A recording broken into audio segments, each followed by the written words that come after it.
se a gente precisa se proteger de uma possível ameaça externa, seja ela qual for, precisa haver uma união interna justamente para poder fortalecer o país. Eu acho que isso é inevitável e aí vai também, independente de ideologia política. Eu acho que faz parte de pensar na América Grande novamente. E é interessante você falar sobre a questão dos militares, porque existem eventos específicos na história do mundo e principalmente dos Estados Unidos, onde esse sentimento nacionalista e esse patriotismo é muito reforçado. Isso aconteceu principalmente pensando aqui na história mais recente, após a Segunda Guerra Mundial, onde os Estados Unidos saiu como o grande vencedor, né, da Segunda Guerra Mundial.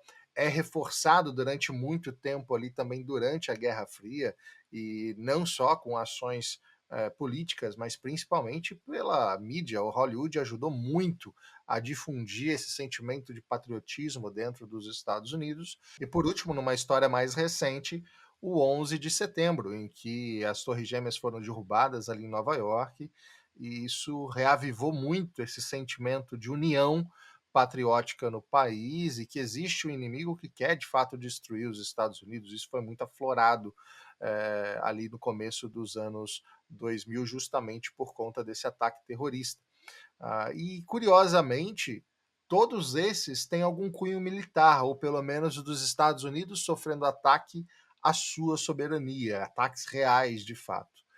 E eu digo isso curioso porque a gente vê esse movimento recente do MAGA, justamente a eleição do Donald Trump, que consegue resgatar esse sentimento patriótico, mas sem necessariamente precisar haver uma ação real, física, factível, de que os Estados Unidos está em perigo.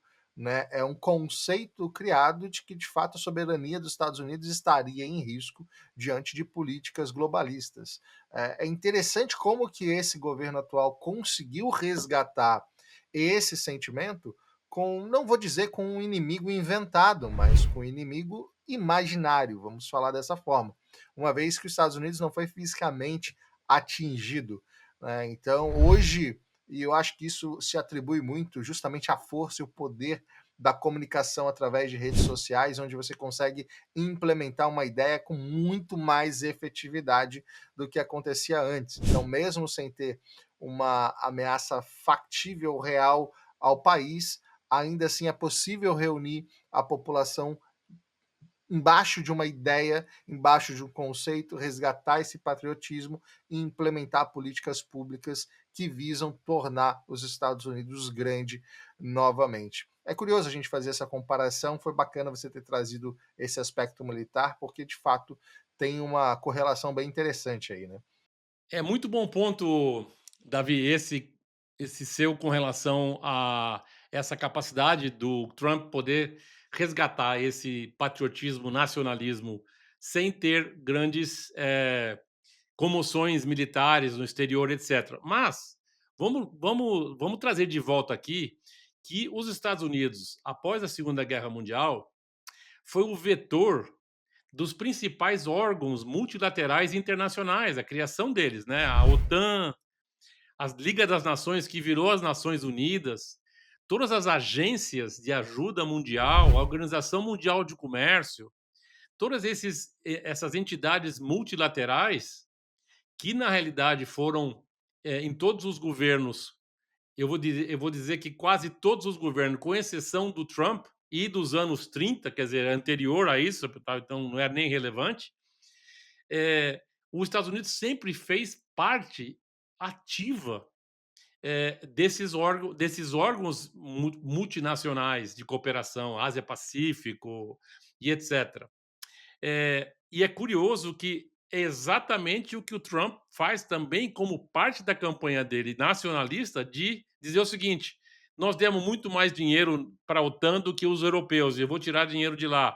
Não respeita as leis da Organização Mundial de Comércio, fazendo tarifas completamente unilaterais, completamente fora daquilo que eles mesmos criaram. Então, realmente é uma proposta revolucionária, Davi, e eu acho muito interessante ver como o sistema americano, construído solidamente durante todos esses anos, a todos os limites jurídicos e constitucionais, vão reagir e acomodar e reagir com relação a todas essas propostas que sempre testam o limite, da legalidade, vamos dizer assim, do sistema americano internamente e externamente. Eu acho que esse que é um ponto bastante interessante, Davi. Eu acho que independente da questão política, a gente pode de fato afirmar que esse sentimento do American First, o resgate do nacionalismo e do patriotismo, tende de fato a se firmar cada vez mais. Então a gente vai continuar vendo as crianças nas escolas jurando a bandeira diariamente, a gente vai continuar vendo as pessoas respeitando a execução do hino nacional antes de um jogo, como é tradicional, ou de um evento esportivo aqui nos Estados Unidos, o respeito até mesmo à própria bandeira em si, e vamos continuar vendo os americanos utilizando esses símbolos nacionais como uma identificação própria. Mais fortes em determinados países, como Flórida, Texas, Alabama, onde tem esse sentimento mais arraigado, mas não deixa de ser diferente também em Califórnia, Nova York, por mais que alguns estados se sobressaiam nesse sentimento americano, é algo que de fato o país inteiro compartilha e a tendência é que isso só se reforce nos próximos anos. O globalismo tem feito isso, né? Então, se a gente precisa se proteger de uma possível ameaça externa, seja ela qual for, precisa haver uma união interna justamente para poder fortalecer o país. Eu acho que isso é inevitável e aí vai também, independente de ideologia política. Eu acho que faz parte de pensar na América Grande novamente, como está sendo proposto agora.